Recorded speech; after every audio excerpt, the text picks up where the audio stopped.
पिछली क्लास में home tab में कहाँ तक हो गया था? फॉर्मूला कंप्लीट हो गया। और यहाँ पर ये फॉर्मूले बता दिए थे क्या? बस याद लगता है। ठीक है, अपन अभी आगे बढ़ते हैं। देखिए यहाँ पर क्या है, ये फॉर्मूले, इनको नॉर्मल में तो आप फॉर्मूले बोल सकते हो, लेकिन ये क्या है, एमएस एक्सेल के अंदर ये होते हैं फंक्शंस। इनकी मदद से आप क्या कर सकते हो, सम, एवरेज, काउंट नंबर, मैक्स, मिन। मैक्स यानी कि मैक्सिमम, मिन यानी कि मिनिमम।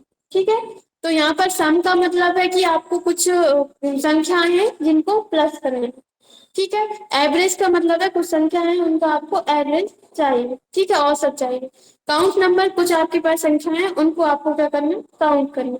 मिनिमम, मैक्सिमम चाहिए, तब आप इसका यूज कर सकते हो।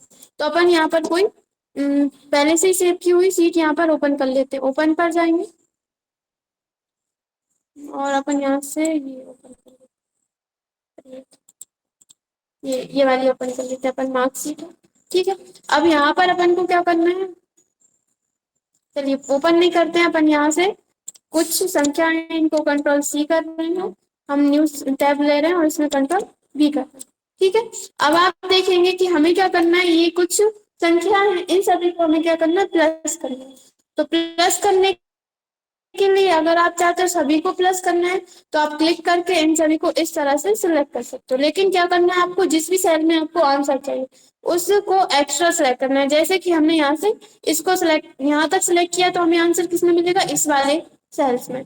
अगर हम सिलेक्ट नहीं करेंगे, यहीं तक सिलेक्ट रहने देंगे, तो क्या होगा, आंसर हमारा नीचे भी रह सकता है, लेकिन हमें कहाँ चाहिए, यहाँ पर। तो हम इसको सिलेक्ट करेंगे। यहाँ से ये वाला जो ऑप्शन है, ये होता है ऑटो सम का।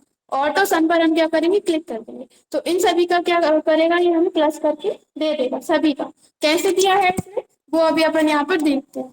इस पर हम क्लिक कर रहे हैं, यहाँ पर जो आपको 211 दिखाई दे रहा है, लेकिन यहाँ पर क्या दिखाई दे रहा है, इक्वल सम C4, और बीच में ये दो डॉट लगे, इनको बोलते हैं अपन रेंज, इसको रेंज का साइन बोलते हैं। ठीक है, कॉलन लगा, इसको अपन रेंज का साइन बोलते हैं। और यहाँ पर दिख रहा है H4। C4 क्या है अपना, ये इस वाले कॉलम का एड्रेस है। और यहाँ पर G4 क्या है, इस वाले, सॉरी H तक किया अपन ने, यहाँ तक किया, इसलिए H4 आ रहा। ठीक है, इसका ऐसा एड्रेस है। तो यहाँ से इसने क्या किया, बीच का तो कुछ लिया ही नहीं है। इस साइन का मतलब रहता है कि हमें यहाँ से लेकर यहाँ तक का जो है डाटा सिलेक्ट करना है। अभी आप इसमें देख रहे हैं कि हमने क्या किया था, इस वाली सेल को भी सिलेक्ट किया था, लेकिन इसमें अभी कोई संख्या नहीं लिखी, लेकिन सेल सिलेक्ट है। फॉर्मूला इसमें भी अप्लाई। अगर आप यहाँ पर कोई संख्या लिखते हो और एंटर करते हो, तो वो आपको प्लस कर देगा, क्योंकि वो सेल क्या है, सिलेक्ट है। इस तरह से आप क्या कर सकते हो, सम का फॉर्मूला यूज करते हो, लेकिन सम के क्या किस लिए यूज कर सकते हो, ओनली प्लस करने के लिए। आप इस फॉर्मूले को टाइप भी कर सकते हो। जैसे कि हमें अगर लाइन से आंसर चाहिए होता है, तो हम क्या करते हैं, सिलेक्ट करते हैं और यहाँ से ऑटो सम पर क्लिक कर देते हैं। लेकिन आपको आंसर कहीं और चाहिए, बीच में कोई अदर संख्या है जिसको आप प्लस नहीं करना चाहते, अभी हम क्या कर रहे हैं, इसको डिलीट कर रहे हैं। बीच में यहाँ पर कोई और अदर संख्या है। ठीक है, ये जो 2-3 सेल्स हैं, इनको हम क्या चाहते हैं, प्लस नहीं करना चाहते, इनको हम ड्रैग कर देते हैं। इन्हें हम प्लस नहीं करना चाहते, लेकिन इन सभी को हम प्लस करना चाहते हैं। अगर हम यहाँ तक सिलेक्ट करेंगे, तो क्या करेगा, बीच में जो भी सेल्स है उन सभी को प्लस करेगा। तो हम क्या करेंगे, फॉर्मूला अप्लाई करेंगे। जैसे अभी अपन रेंज बिटवीन वाला फॉर्मूला लगाते हैं, इसी तरह से अपन इस फॉर्मूले को अप्लाई करेंगे। इक्वल लगाएंगे और आप लिखेंगे SUM, सम। ठीक है, नीचे आ जाएगा, आप इस पे डबल क्लिक भी कर सकते हैं, या फिर आप ऐसे ही शिफ्ट के साथ सबसे पहले करेंगे ब्रैकेट स्टार। इसका सिंटेक्स इस तरह से क्यों बता रहा है, नंबर 1, नंबर 2, नंबर 3, जैसे कि आप चाहते हैं कि अलग अलग संख्या हमें सिलेक्ट करके यहाँ पर प्लस करना है। जैसे कि हमें ये वाली संख्या प्लस करनी है, ये वाली करनी है और ये वाली करनी है। अब ये अलग अलग जगह पर है, तो कैसे करोगे आप, इनका सेल एड्रेस लोगे। सेल एड्रेस आप दो तरीके से ले सकते हो, या तो इसका सेल एड्रेस चाहिए, या तो आप लिख दो यहाँ पर C4, और फिर इसके बाद देखिए नंबर 1 के बाद क्या है, यहाँ पर कॉमा, तो हम यहाँ पर लगाएंगे कॉमा। ठीक है, कॉमा लगाने के बाद या फिर आप क्या कर सकते हो, दूसरा सेल एड्रेस लेने के लिए उस सेल के ऊपर क्लिक कर सकते हो। जैसे जैसे हमें ये वाला सेल चाहिए, हमने जैसे क्लिक करेंगे, यहाँ पर देखिए इसका सेल एड्रेस आ गया।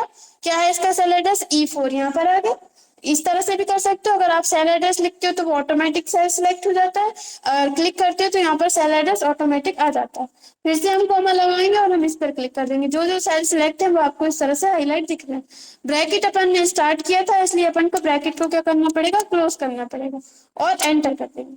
यहाँ पर ये इसका आंसर आ गया। जब भी आप इन सेल्स के अंदर कोई भी संख्या चेंज होती है तो ये संख्या भी आपकी चेंज होती है। ठीक है, इस तरह से आप इसका यूज कर सकते हो। अगर आप कॉमा लगाओगे, कॉमा का क्या मतलब रहता है, अलग अलग चीजें हैं। इसी तरह से आप कितनी भी ज्यादा संख्याएं अलग अलग जगह पर है उनको प्लस कर सकते हो।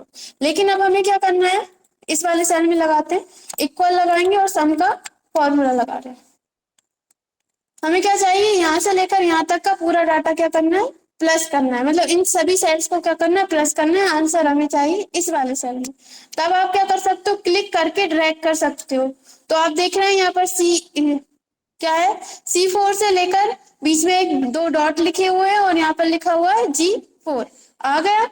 तो ये क्या होता है, रेंज का साइन होता है, जिसको अपन बोलते हैं कॉलन।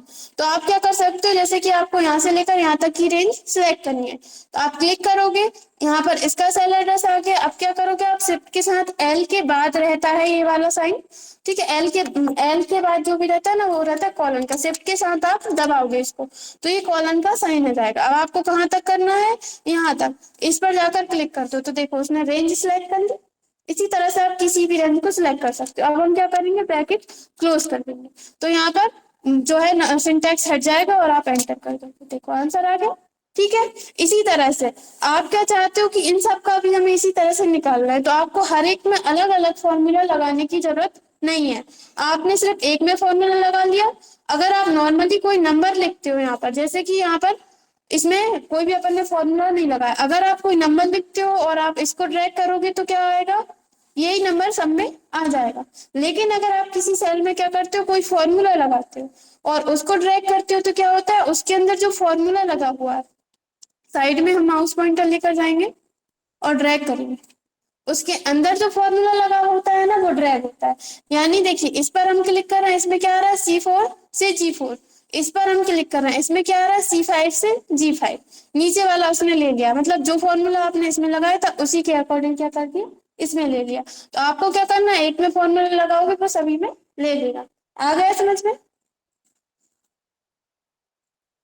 अब इसी तरह से अगला है यहाँ पर एवरेज का, इस पर आप जा रहे हैं, अगला है एवरेज का।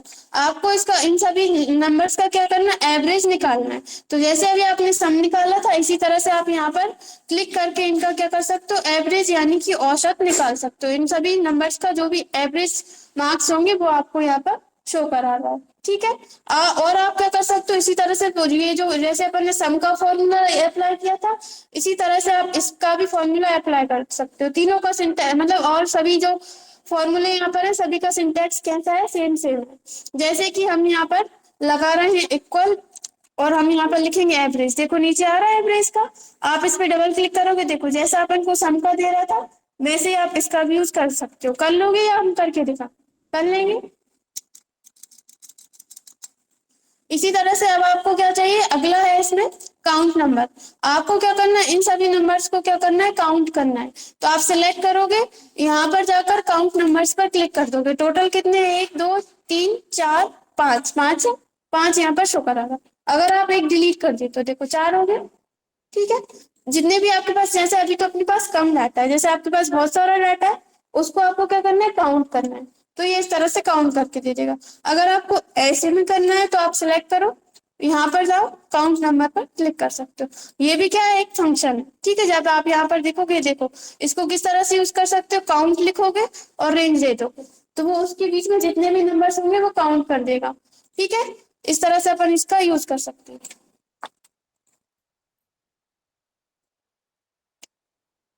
ठीक है, अब इसके बाद इसमें अगला है इसमें मैक्सिमम। इसमें आपको देखना है मैक्सिमम सबसे ज्यादा सबसे बड़ा नंबर कौन सा है। इसमें बता रहा है ये वाला है। इस वाली रो में कौन सा है, 91 है। 91 से कोई सा बड़ा है नहीं है। इसमें यहाँ पर इसमें कितना बता रहा है, 80। जैसे कि हम ये है, इसको हम कर देते हैं 90, एंटर। तो ये देखिए नंबर चेंज हो गया। इस तरह से आप इसका क्या चाहते हो, मिनिमम या मैक्सिमम देखना चाहते हो तो इस तरह से देख सकते हो। अभी कम डाटा है, ज्यादा डाटा होगा तो आपको ये मतलब देखने में अभी तो प्रॉब्लम नहीं आ रही, लेकिन बाद में आएगी।